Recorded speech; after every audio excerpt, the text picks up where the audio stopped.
The PBA Motor City Open is brought to you by Track, evolutionary, revolutionary. By Columbia, Columbia bowls the world over. By Atonic, visit atonic.com/bowl. And by Barbasol, enjoy the rush, America. New Barbasol, Pacific Rush Shaving Cream.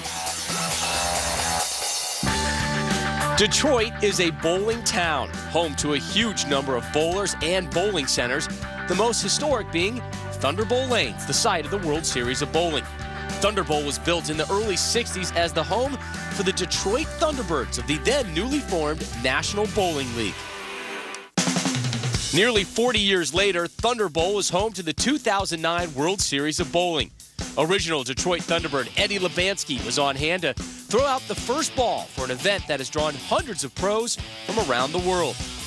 And the fans have turned out, not only to see the stars of the PBA, but those of the NFL as well. Former Pittsburgh Steeler and Detroit native Jerome Bettis was here to take part in a Pro-Am. Been bowling for a long time since I was 7 years old, and it was something that I loved to do, and I had to make a decision in high school whether I was going to continue bowling or play football. Well, I think I made the right decision. Yeah, I think so. and started to play football, but bowling has still been a love of mine since I was a child. And it appears Bettis isn't the only one who feels that way in the Motor City, which is why Detroit is the perfect choice to host this year's World Series of Bowling.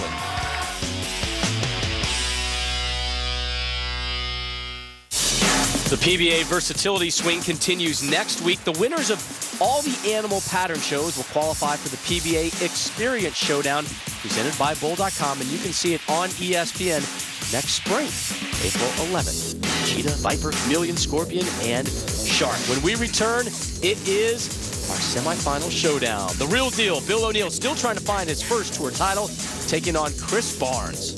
And for the first time ever in PBA history, we're going to introduce the inside angle during competition where we can talk to the players directly. Today, that person will be Chris Barnes.